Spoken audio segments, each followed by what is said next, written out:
Hey folks, welcome back to the channel. So today we're going to get started with part 2 of the 110 grain Hornady VMaxes with the Winchester 296 powder.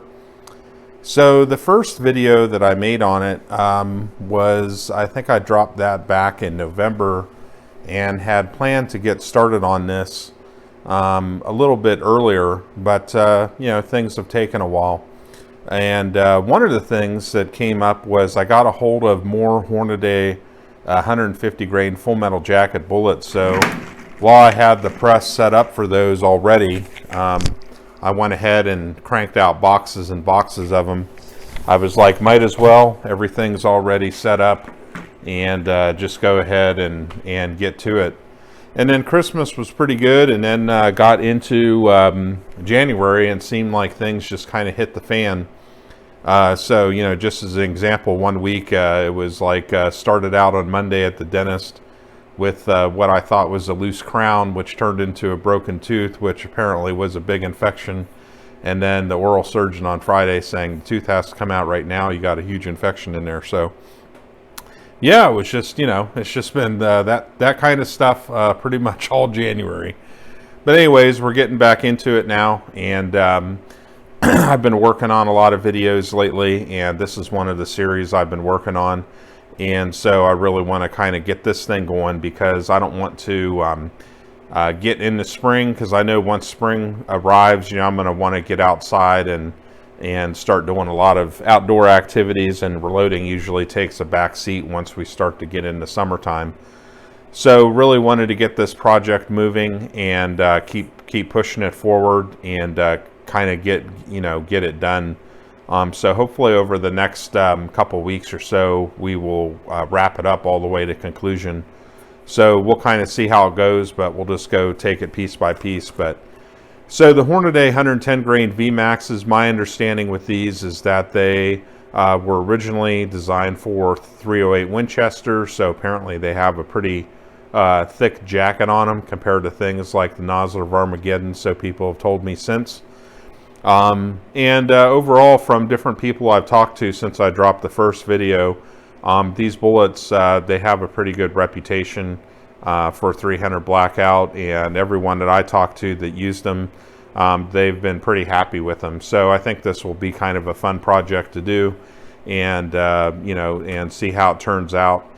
Also, the other thing I like about this is that these bullets are readily available. So even with all the supply shortages and stuff that's been going on, I haven't seen too much of an issue of finding these on the shelf.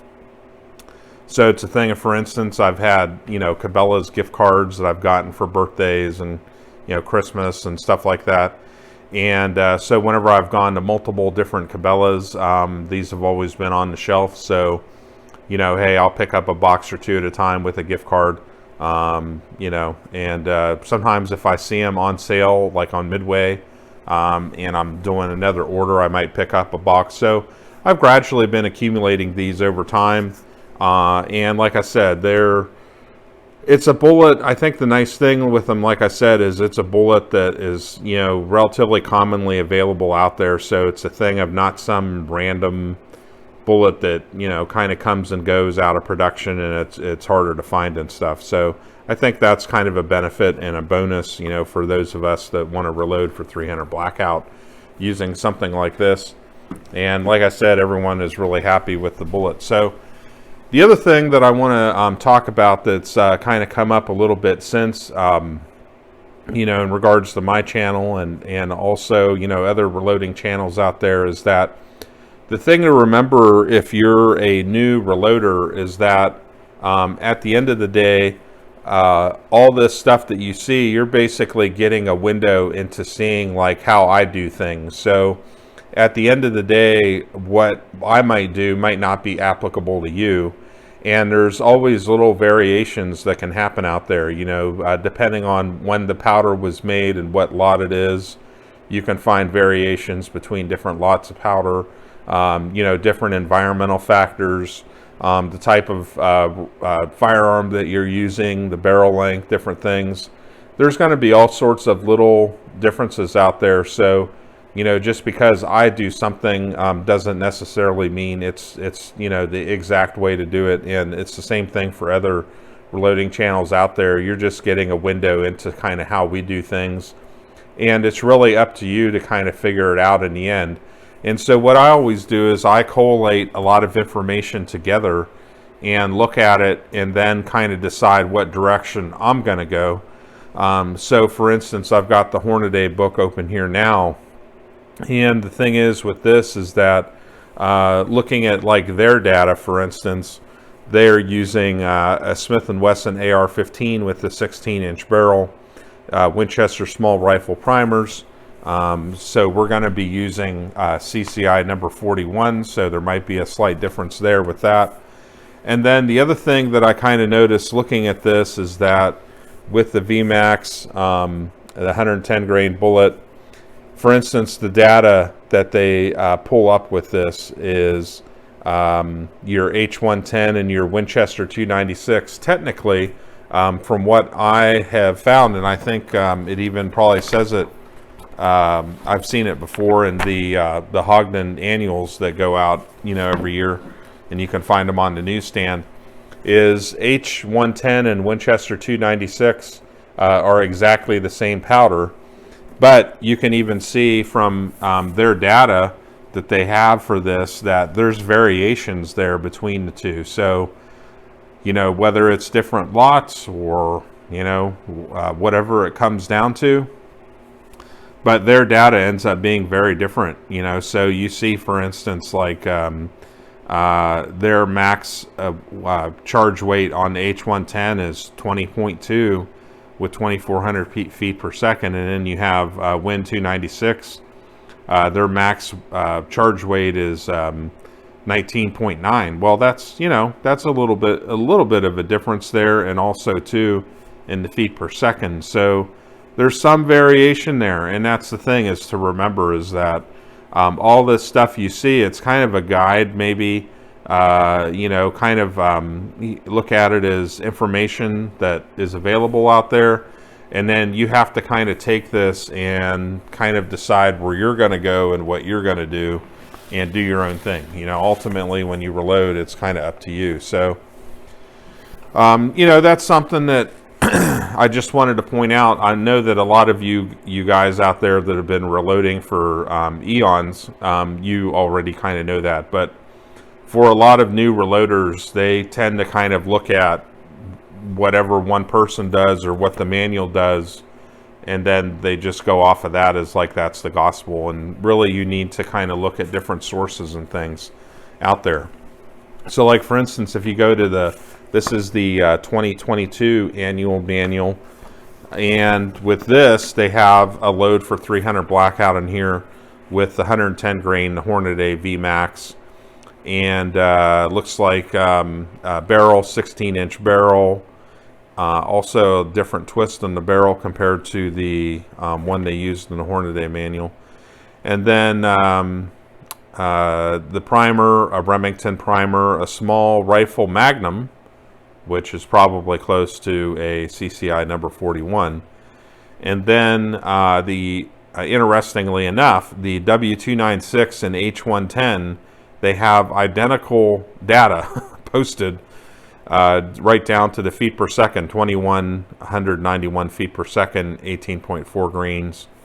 And then the max charge they're showing is 19.4 actually, and 2,286 feet per second. So, you know, there are some differences in there. So kind of what you have to do with this, again, is take it all and kind of put it together and decide what you're going to start with and kind of go from there. The other thing that I know from working with H110 in the past with 357 Magnum and also with 300 Blackout is it is, and this is why I've always kind of favored Little Gun is my favorite 300 Blackout powder, is H110 always seems a little more finicky, and kind of you'll see different different pressure spikes with it.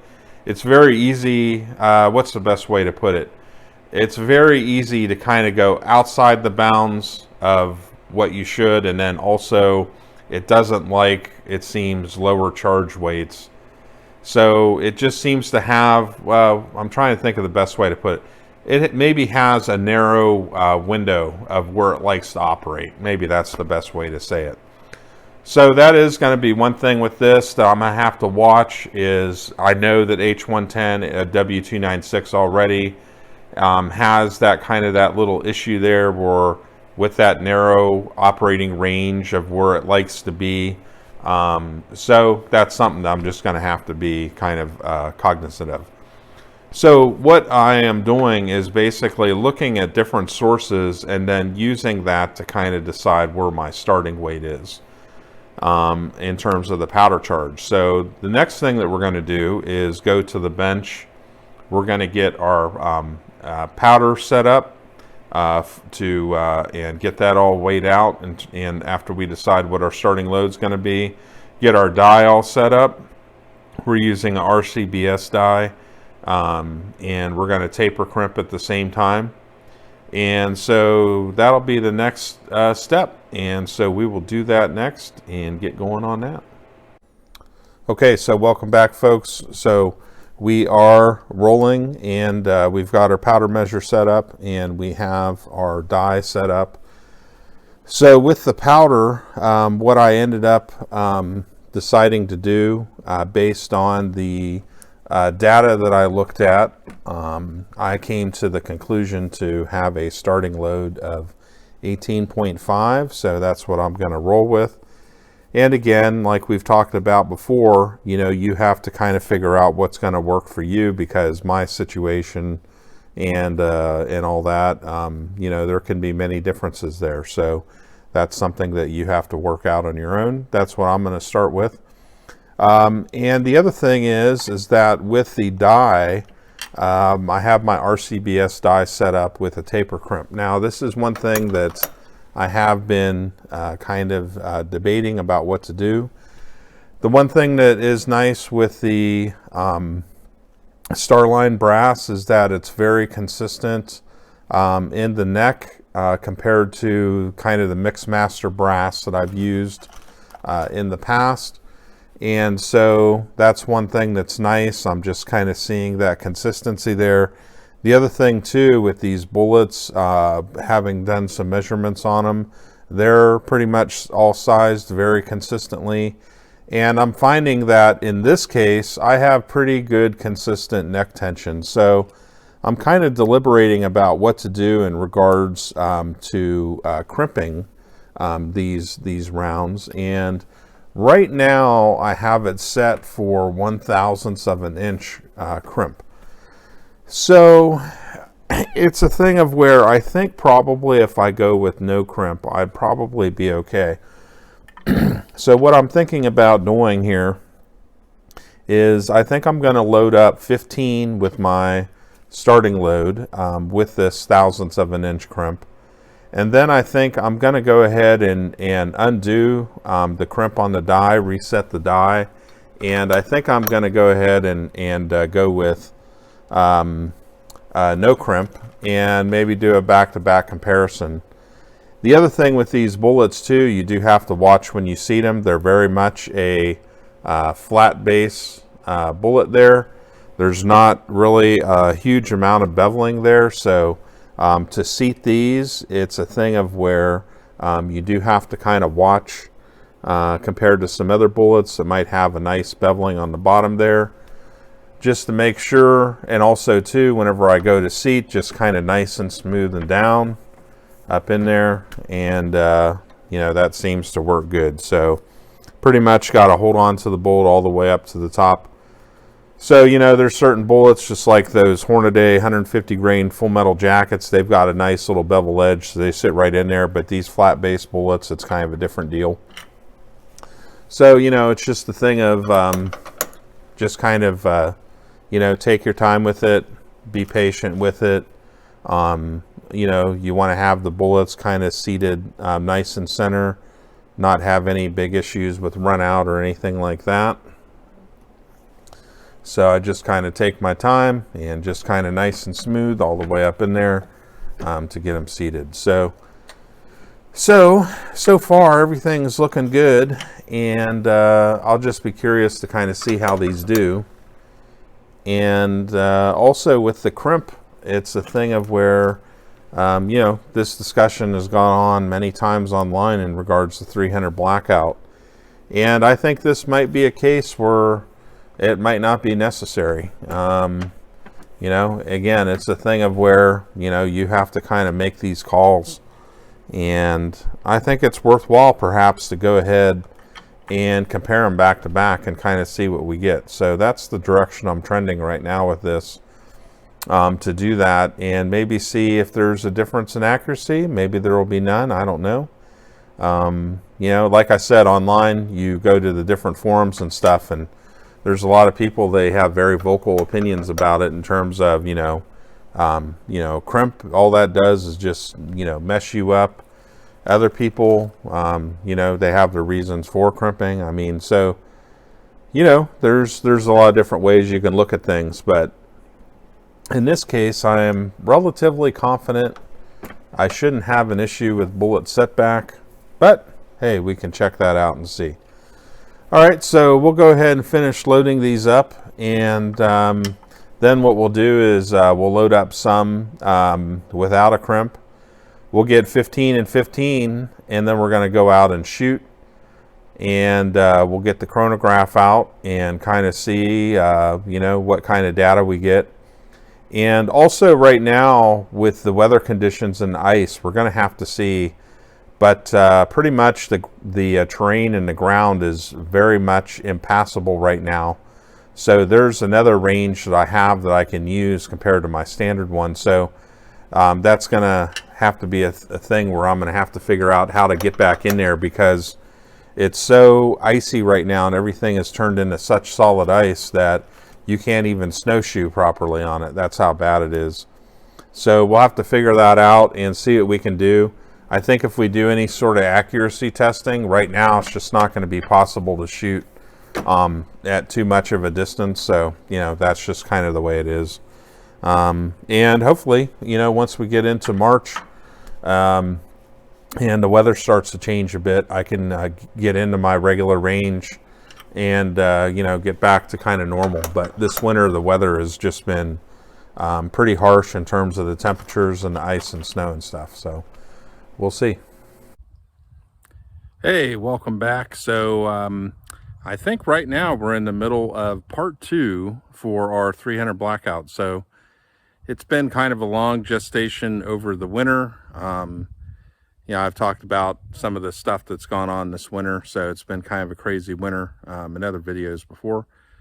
So we won't get into that, but anyways, spring is finally getting here. And we had 2 snowstorms last week, and then this is actually the first time I've been able to get into the range since around Christmas. So we're going to go ahead and carry on, get some testing done. So it's 73 degrees today, which is kind of funny because like I said last week, we had 2 big snowstorms and now it's 73. And then next week it's supposed to be back in the 40s and 50s.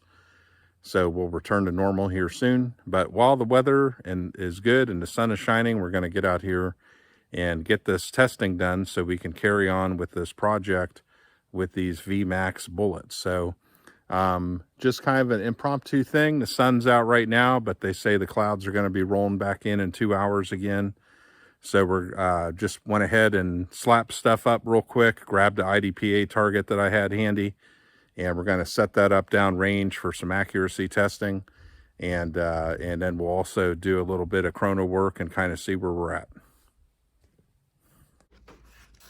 All right, folks. So today I don't have my microphone, unfortunately.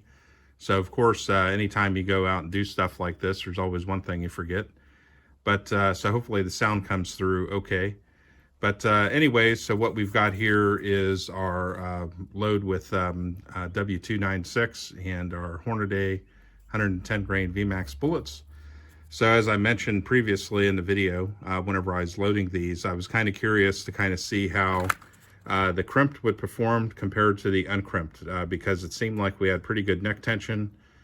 So that's one thing. And this like I said in previously, is that you will get a wide range of debate on crimping or not crimping and reasons for it and different levels of crimp and all that if you go online and get on the gun forums.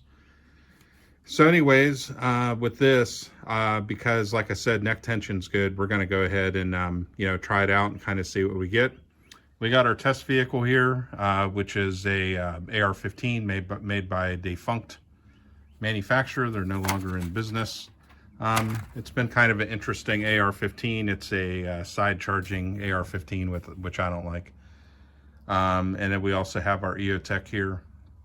And we have a Caldwell bag to catch our brass, because especially these days, if we're paying 30 cents for a piece of Starline brass, there ain't no way in hell we're letting that stuff run loose all over the damn place. So we're going to be saving those babies. So we got our target set up downrange down there. So we're just using an IDPA target just for some accuracy testing. And then the steel down there, we have some steel, which is kind of hard to see with the sunlight and everything. But we also have a new high wild target I'm going to be doing a review on.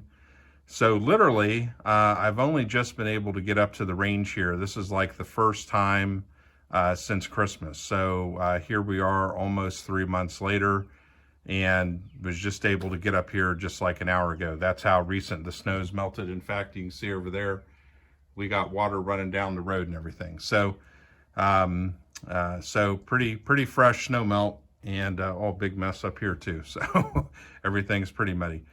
But anyway, so we'll go ahead and get started here, and we'll see what we get. All right, so we're all set up, ready to go.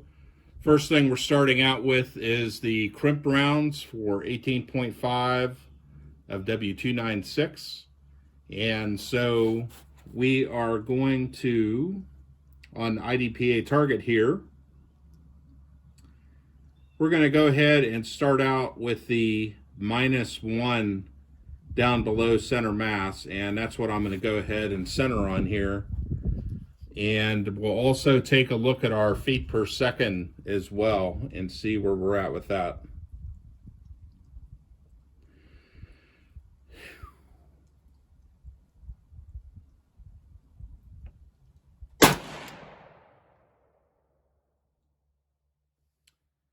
Let's see, 2303 is the feet per second we've got with that.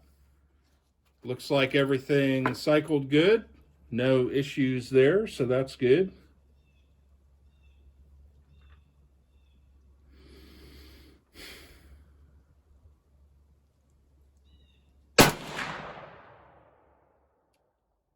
Okay, we've got 2328.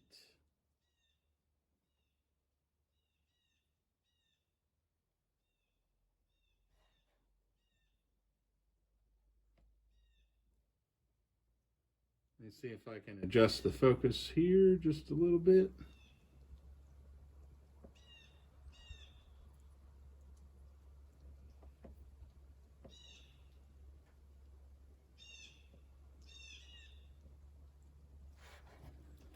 Okay.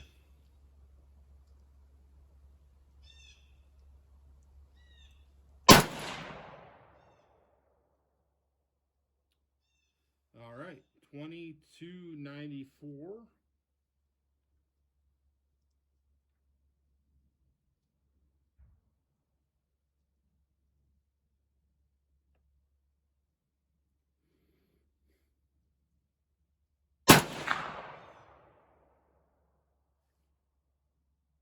$22.88.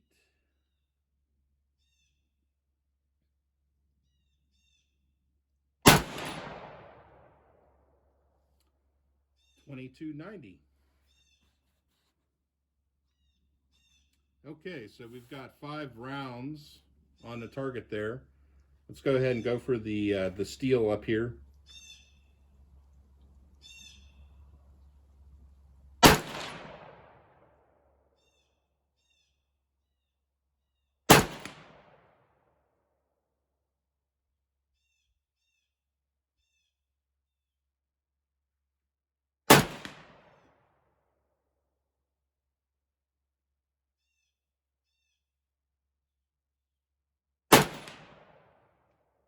We're getting some hits. It looks like upper left. So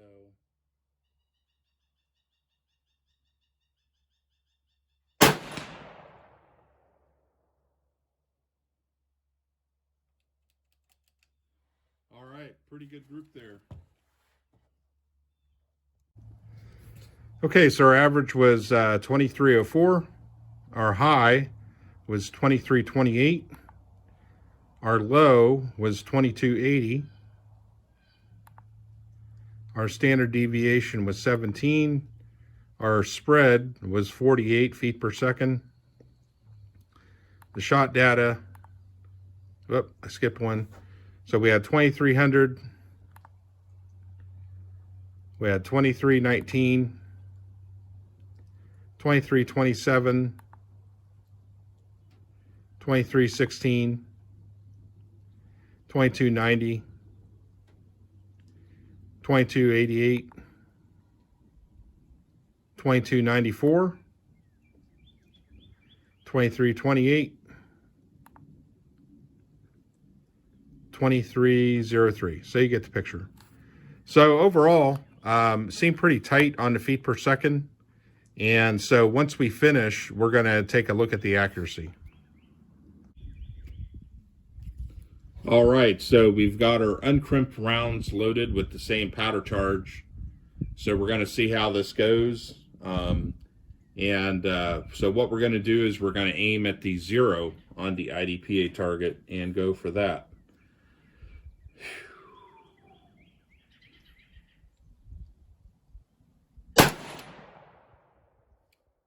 2289.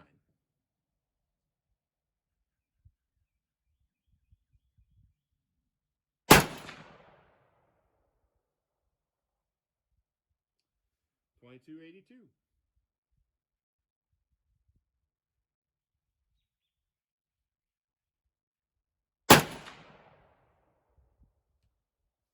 $22.99. So far it seems pretty tight on the feet per second there, so that's good. But might be interesting, the accuracy.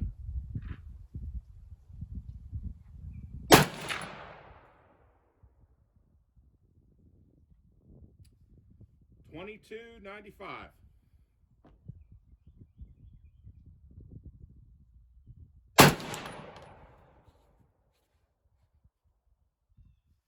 $22.68. So that one was a little low there.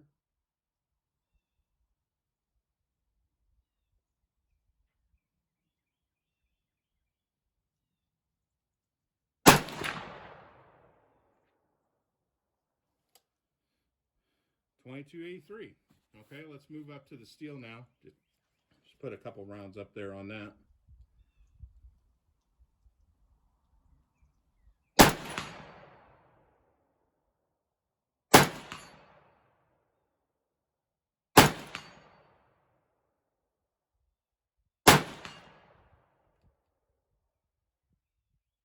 Okay.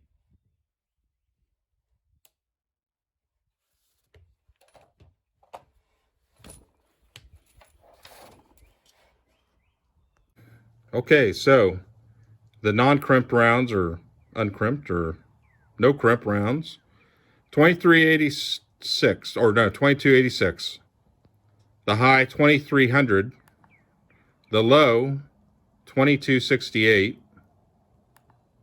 standard deviation 11, the spread 32, the shot data, let's see, 10, oh, skip one, sorry, 2287, 2271, 2300, 2283, 2268, 2295, 2299, 2282, 2289. Okay, so it seemed like overall the feet per second and all that was closer, but how was the accuracy? That is the question. All right, so shooting is finished up for the day. Let's take a look at what we got. Down here we have the group that we crimped. So one thing we know about that too is the feet per second. That was a little bit faster than the rounds that were not crimped. Overall, not too bad of a group. We had about 3 rounds there. We could basically put, my little finger into. So, not too bad. We did have one go a little bit high. And then this group right here, this is the one that we did not crimp. And it seemed like it opened up a little bit. So this one here was actually the first shot. So even if we kind of discount that flyer right there and take into consideration these 5 shots, definitely a little more open there. And also too, the bullet speed was a little bit lower. So that's kind of the data that we ended up getting. Slower, wider, faster, tighter. Well, folks, so let's wrap up the video. So, looks like the crimp rounds were faster and tighter. The rounds that were not crimped, they were slower and wider, and that's the way it came out. So, with that in mind, going forward, with this project, other projects might be different, but with this project, I think we'll continue with a slight crimp. I don't see any reason why not. I think also, too, we can probably raise the powder charge a little bit. There were no signs of any pressure issues or anything like that. And I think with this powder, we're probably on the lower end. So I don't think there's any big issues with raising the powder charge a little bit. I do have a work colleague that also worked up a load as well. And so I kind of know where he ended up. So I have that in mind as long as, as well as other data too. So yeah, I think for the next video, we can definitely kind of go a little bit faster and kind of see also too how the accuracy ends up. Now, another thing too that I've thought about with this 300 Blackout with doing a lot of these videos is that, I could upgrade at some point to like a 6x scope or something like that. These days my eyes, as you get older, of course, your eyes are never as good as they are when you were 20 years old. So, those red dots and stuff compared to maybe like a 6x scope doesn't give you as good accuracy. But, the thing is, when it comes down to it, a lot of times with the type of shooting that we do, 100 yards or less, or for home defense or things like that, we're going to be using some sort of EOTech or red dot optic or, something along those lines. So what is the accuracy with those optics? So I think that's a valid question. And to continue to use these types of optics with what we're doing, 300 Blackout anyways is not really a long-range cartridge. You can tinker around with it to shoot it out to a longer distance for fun. But, as we all know, it's pretty much 200 yards or less cartridge, and that's where it kind of shines. It's, intermediate range cartridge. So yeah, there's kind of 2 ways you can look at it. But anyways, it's been fun. So this project has taken a little while to get going, but hey, as you can see, the weather is gradually improving and getting better, and that makes it easier for me to get outside and do stuff. And the weather this winter was really, really bad. So I don't mind shooting in the cold, but 40-mile-an-hour winds and solid ice and stuff, that wasn't working too good. So, but things are getting better, so that's good. Anyways, folks, thanks again for those of you that like, share, and subscribe. Stay tuned for videos coming up. I'm working on a lot of different stuff, as much stuff as I can crank out. And so stay tuned for what comes next. And we'll see y'all soon.